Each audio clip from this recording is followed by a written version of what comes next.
So I'm excited to talk about this morning about the films that we selected, most of which we've shown as marquee films, sending out to the members.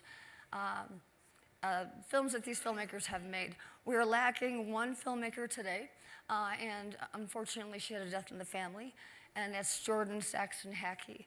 But her film is so important, we're going to show the clip and we'll talk about it. So let's start right away. I want to introduce Diane Tober. Diane she's creating a film called The Perfect Donor. She's a medical anthropologist, professor of University of California, San Francisco, and she specializes on researching infertility, reproductive technology, and bioethics, and she's been doing this for 30 years. So we're going to show a clip of Diane's film, and then I'll ask her a couple questions. Mackenzie had said, you'll probably get picked pretty fast because you're blonde, you're blue-eyed, and you're white. Overall, I just make sure that the agency runs smoothly and that, we're making matches in a timely fashion and, building our business as much as we can. We have clients that are very specific, and if we don't deliver, there's a lot on the line. You walk in, and when they do the pictures of you or the video of you, they have one of those big light circle things that make your eyes really pop. Almost like a futuristic experience that you're having when you're just giving parts of your body to somebody else. Is there a perfect donor? Well, I think young and physically healthy with a good family history. We don't know absolutely how these medications, if any ill effect could occur, such as risk of ovarian cancer. Your ovaries are inflamed, they're swollen, they could overturn, permanent damage to your body. It's not just all about the money, and it's not just this easy thing where you can give away a baby. It's life-changing.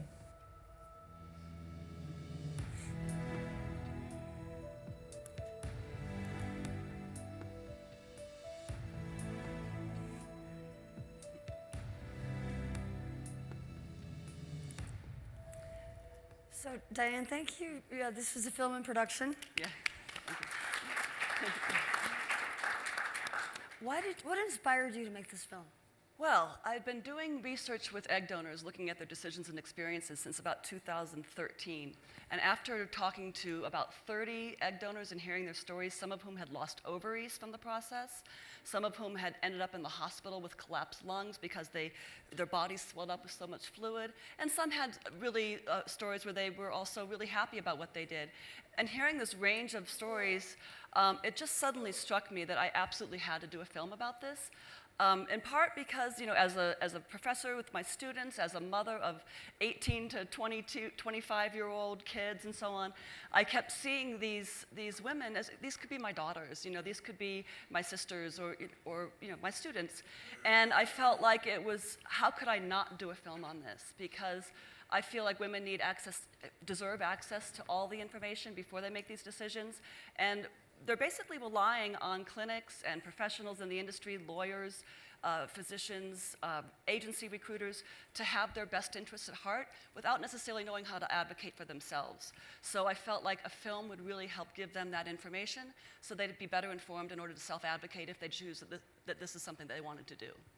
So. Thank you. And a lot of people know this, but most of the documentary filmmakers that I've met, I have no idea how much money it costs to make a film. And they're so inspired by something, they're so moved by it that they decide to make a film. And all of a sudden they're mortgaging their house, borrowing money from their family, and they're halfway done with the film. And I think it's really important to know this is a very, very difficult position, is to be a director of a documentary film. Yes. And this is why FiReFilms pays the directors for the films that we show. We always want to make sure that we need documentary filmmakers, and we need to change this model. So. It's been quite an undertaking, yes, right. Yes. And what do you want to have happen? Well, and wait, first of all, when do you think you're going to be finished with this film, and what do you need to get there? Okay, well, I do need funding to complete the film. I need to get an editor. I edited this piece myself. I'm not an editor. I took editing classes, but I'm not an editor. So I do need to get an editor. I need to, distribution, so I do need funding to finish the film. And, yeah. And so your goal really is to create global awareness to all the young women in the world that they don't have to, that they need to be informed of everything that is involved if you want to be an egg donor, what the consequences could be, because currently that they're not informed. Right. And this film is actually part of a much larger project. It's like one brick in the wall, you know. So this piece is, the film is for wider dissemination of information to broad audiences, but also I have the research going on, which is, you know, publishing in academic journals. So my goal is to not only have make this film available to people who are considering egg donation, but also to engage in conversations with people in the industry. How can we do this better so that women do have informed consent, so that we are held to the highest standards, and that women aren't being stimulated with the drug protocols to produce 80 eggs in a single month, which is a huge number of eggs, which causes all kinds of medical complications. And then I have a long-term plan to not only change the industry, but also start a campaign to get a registry and to increase research on egg donor health and well-being over time. Because currently there's no longitudinal research. This work has been being done for 30 years, that women have been providing eggs to other people to create their families. And in 30 years, there is still no longitudinal research to look at the impact of egg donation on women's health and well-being over time. That, to me, how can a donor go in there and say that she's got informed consent when the industry is telling them that the risks are less than 1% with absolutely no medical evidence to support that claim? So that's my mission. Thank you. Sure, Awesome. thank you. Thank you. you. I'm really honored that you're working on it. Thank you. Bo Landin. Bo's film, Toxic Puzzle, was one of our marquee films. So if you're a FiReFilms member, you already received the mailing with the introduction with Bo's description of why he made this film, and it's an amazing documentary. Bo is a Swedish biologist, journalist, and filmmaker. He spent his whole life working with a focus on environmental change. He believes that the emerging industry landscape creates a threat and an opportunity to deal with issues facing humankind, and he's been working in the documentary film world for a very long time. Let's take a look at Bo's film. I just sat there and I read, "Will die, will die." This is probably one of the worst diseases known. People who get this essentially have a death sentence. Life on Earth was created in the primordial ocean. Cyanobacteria were among the first living organisms. Are the same organisms today, fed by human pollution and climate change, claiming human lives as nature's revenge? Anxiety running high tonight. New video of blue-green algae on the Treasure Coast. Wow.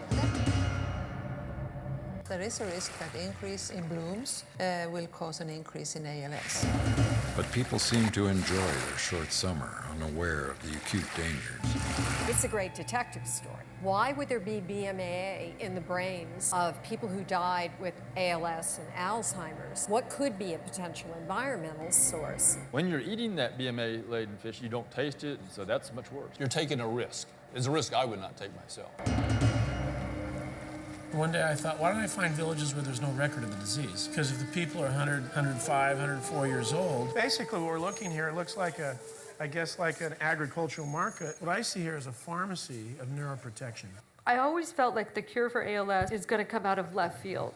Mr. Cox, my hero has arrived. Nice to see you. But there's also a cure in nature somewhere. ALS patients don't have time. They're dying now. If I could discover a new drug, it would help millions of people. David Davis has found the toxic BMAA. That's black and white. Seeing is believing. I think this has been the missing puzzle piece. Toxic Puzzle. Thank you for making this film, Bo, and I'd like to hear from you too. What inspired you to make this film? The scientist that is the lead scientist, Paul Cox, actually with roots here in Utah, and his laboratory up in Jackson Hole, Wyoming, is a very inspiring man. We just sat down for dinner one day. I've known him for a long time, and he told me about a hypothesis he had. And normally I wouldn't do films about an hypothesis because you could end up with no film at all after many years. But what he told me grabbed me. When I realized this could be a big environmental problem that I already knew about, the algae blooms of lakes. But he added the medical story to that. And I said, I want to follow you and film. And so it was a film project without a storyline, without a budget, without a timeline, and it was a project that I could not normally sell into the broadcasters that I normally work with, National Geographic or the big European or Japanese broadcasters. It was impossible. So I just decided, and my wife, who is the producer also of this film, we'll do it ourselves. We'll just gamble. And the gamble paid off, because 5 years down the road, they did publish, and it was a breakthrough scientific finding of a toxin from the blue-green algae that causes ALS, Alzheimer's, most likely Parkinson and frontal lobe dementia. So it's a huge medical story. And I wanted to make the film to create hope, not to tell people that this is a doomsday story, but there is hope because I've also found maybe the first step to a solution of actually blocking these illnesses. And when you work with ALS patients and Ellie that you saw in the film, unfortunately, my dream was to show her the film, and she died only a few months before I finished the film. So it's a film that I need to get out. My problem is, having worked with broadcasters with big environmental stories for 35 years, stories that did change international and national policies, is that there are two stories that you can't bring to broadcasters today: environmental stories and medical stories. So my choice of picking a story was pretty stupid from that point of view. But it wasn't stupid, because when we now organize screens, we released the film in April. We're 500 grand in underwater with this film because we just had to finish it like we would have produced it for National Geographic or someone else. And we have now been to film festivals, and we do screenings at universities and other places. We had a packed house down near Berkeley a couple of days ago. And people get so moved and engaged, and that's what I want happen. Right. You know, if I can bring hope to someone, fine. If I can have them do something, fine. But my worry about doing these films, just as a final comment, is that we have gone from broadcasting environmental important stories in the 80s and 90s to narrowcasting.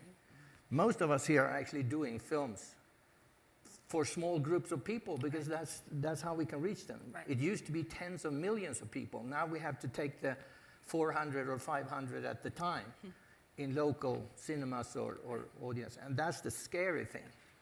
This is why we started FiReFilms. This is what we want FiReFilms to become. We want FiReFilms to grow exponentially so that we can do exactly what you're saying. And can I add one more thing? Please. A lot of people say, and this film is on iTunes and Amazon and has been there for a couple of months now on all the major platforms. It doesn't matter. You can put your movie there, but if you don't have money to do the marketing, no one is going to find it. You know? So before I can reach my normal audience of millions of people, it's going to take time. Right. Yeah. And once you have completed the film, you have most likely run out of money, like we have, and you don't have the money for the marketing that needs to be done, even though we have the distribution platform. So a title sponsor for a film like this, who could come in and say, we'll help you finance the film so you can do that work. Right. And also what we've done with filmmakers before is we have, I said, Zions Bank is an honored FiReFilms partner, and so is Oracle. We've actually screened 2 films at Oracle and raised money for the Filmmaker for educational outreach. And so our corporate partnerships are very important and this is, I think, the best way, one of the best ways to get the word out about the current really important global issues is through corporations are made of humans and people care. And I put scientists through the ringers when I do films with them, because I want their stories to be understood by a lay audience. That's why I also say I use the film to raise money for their science. So part of the income that could come from a film like this goes back into the research. Perfect. Okay, our next film, Jorden Saxton Hackney. I have a double last name, and people always trip over it, so I don't feel too bad. She's not with us today. She had a death in the family. I'm sorry she's not. This current film, Dying in Vain, is our current marquee film. This is a critical issue. We have shown this film to high school students in Park City. We had issues with this in Park City, Utah, just terrifying stories of children overdosing, and this is called Dying in Vain. If you sign up for FiReFilms, you will get the link to this full film. So let's see the clip for Dying in Vain. Unfortunate truth is that if you don't get clean, you're not going to have a very long life. You can look in any obituary section, any paper in America, and there's 22, 23-year-old kids in there, and those kids don't die of natural causes. I think if you talk to the vast majority of people who are opiate addicts who end up on heroin, they've mostly started with pain pills. And unfortunately, a lot of people bought. A lot of institutions bought. We all bought that life should be without an ounce of pain. And if there is pain, we take a pill. I remember having conversations with him like, what are you doing? You're gonna die. Like, people die when they do heroin. I was 15 years old. I was hanging out with some friends, and one of them had OxyContin. It's really hard for me to express my feelings because I've pushed it down for so long. It's easier when you're high because you don't really think about it. One of the biggest barriers is that she is scared to death of detox. This is not getting better. This is going to get way worse before it gets any better, and it is every segment of society. To actually go through treatment and admit that you don't like who you are and then try to figure out why and build that back up is why it's a hard process. If somebody's cancer comes back and they relapse, we don't say you didn't chemo hard enough. We're not going to support you. Look at that for addiction. I know what it's like to be sober and live a good life, and I don't want to lose that. We don't give people the impression that their lives matter, and we don't say, this method of treatment didn't work for you. Let's try this one. So imagine the shame coming from that vision of what your life will look like to looking in the mirror and saying, I'm a heroin addict. Heroin is such a powerful drug, and you can always relapse. All addiction is life-threatening, but for the heroin addict, it's just gonna get you faster.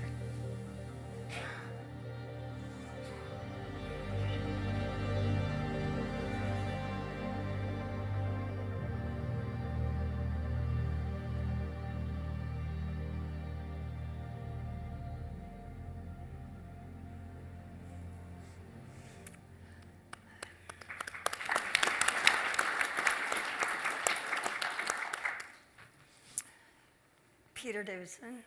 Peter Davidson directed a film called Diego's Dream.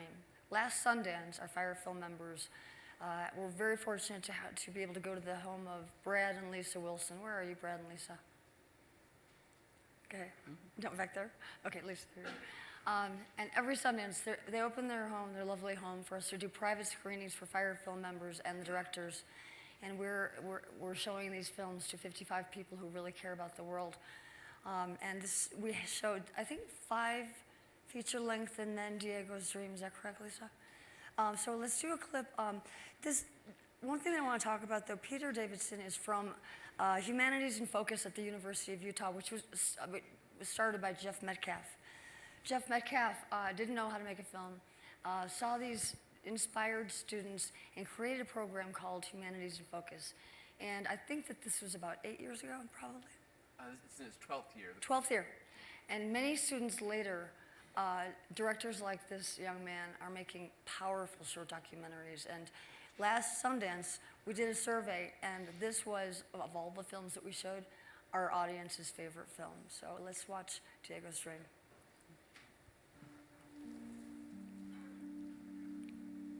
I'm gonna tell you everything, man, from the beginning. I just had a sense we were traveling. Because like in Mexican traditions, if you have dreams that you fly, that means you're leaving places. I was 8 years old, and so one day my mom's like, well, we're gonna go visit your dad. So I was like, okay. You know, I'm happy because my dad would go for a month and then disappear. And my mom's like, oh, he's just working. You know, I was like, okay. He was normal. I didn't know what America was, because I never understood the graphic of America. I was just in Mexico my whole life. Some people do say I broke the law, you know, by coming illegal here. You know, it's like, they tell me all the time, you broke the law, you could have done this. You could have gone the right way. They will say that. Do it the right way, you know. But what's the right way? If I was born here, then that would have been the right way, right? If a baby could pick where he was born, why not? You know, but I didn't have that option. It was, my parents met over there. It was over there. It wasn't here. So you can't be telling me what's the right way. We did it because we wanted a better life, you could say. you know? It was that in Mexico, as you're born, you don't know if you're gonna eat. People wouldn't be coming from all over the world to America if their own country would provide that. People come here because they know America is great, you know? They could become someone in life. And I feel like that's why my parents did it. My mom did it, my dad did it, I did it. My brother and sister did it. We all did it because we wanted a piece of this.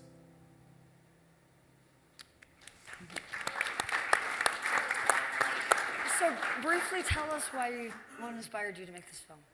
So, as you said, this was part of the Humanities in Focus program, and Diego and I were both in the program, and so I met him and was very personally inspired by his story and just by him as a person.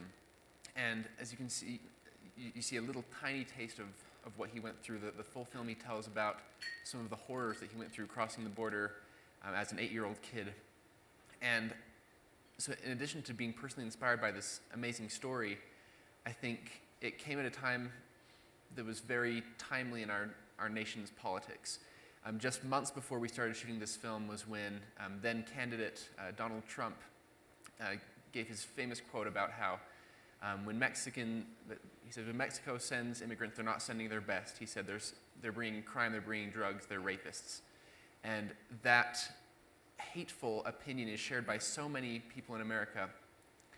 And I think that if Donald Trump or any one of those people who has such a harsh stance on immigration could hear Diego's story, they would understand things so much better. I don't pretend to know what the perfect solution is to any political issue, let alone this one, but I think if people could understand and have a little more compassion, everything would go much better. And that was the idea behind this film, to foster compassion and understanding towards immigrants, in particular illegal immigrants. And we have a surprise. Diego coming up.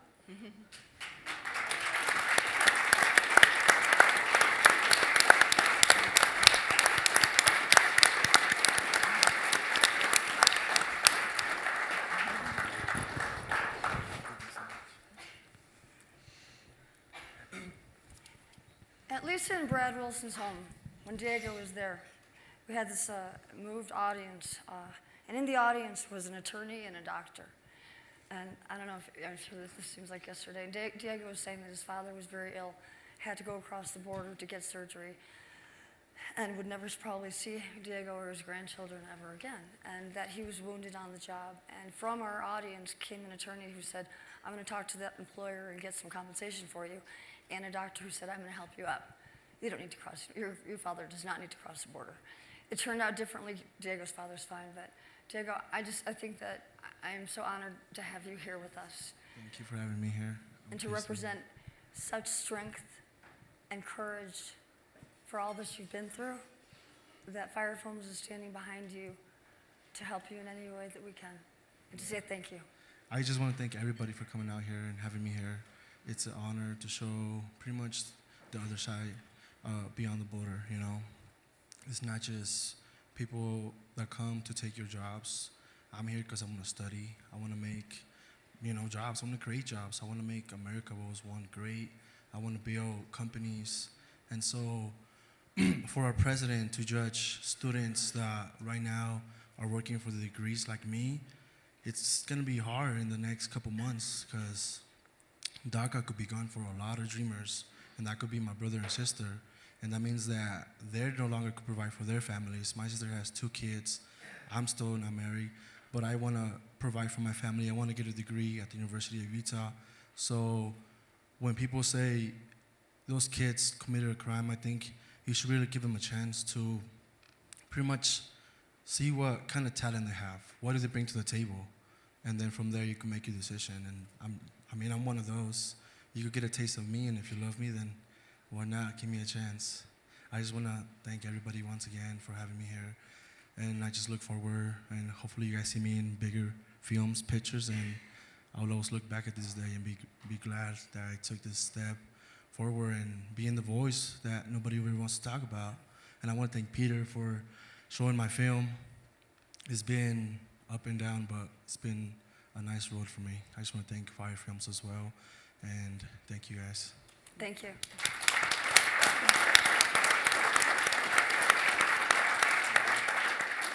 The way we're trying to help get the word out about something that's very important is through Smart Story. Where's Chris? So Chris, tell people what they can do to be able to, social network, to be able to get these films that we're talking about and to share the topics and talk with the subjects. Yeah, thanks. So one of the challenges FiReFilms has is reaching you and reaching new people who are interested. So email is the main thing we use these days, and it's overloaded and gets caught in spam bots and everything else. So we've offered to use our servers at Smart Story for free for FiReFilms to help you get notice of the notifications of when the new films are coming out, and for you to tell your friends and family who want to join to do that. So you can do it right now by texting the word film to the phone number 33933. So film is in the text to 33933. You won't get spammed. Once a month or so, you'll get a notice from Sharon that tells you the next movie that's coming out. It has a link to the trailer, and from there you can watch it on your phone, or you can sign up and you can pass that on to someone else, and hopefully generate more and more interest and more customers, more and more parties to support FiReFilms. Thank you. One last surprise we have is, I think I've mentioned Brad and Lisa Wilson as being very, very generous hosts of FiReFilm screenings. I would love for them to come up here for a moment.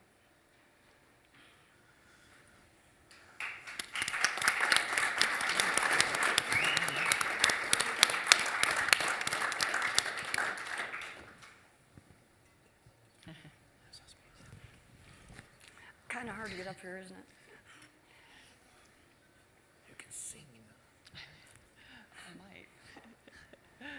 On behalf of FiReFilms, I want to thank you from my heart for all that you've done for us, for the world, and for continuing to be with us and to support filmmakers like these. I tell you guys all the time how important it is what you do, but what happens after the party's at your house changes the world. So thank you so much from our tears. This is handmade for you, and it's a FiReFilms home. Thank you.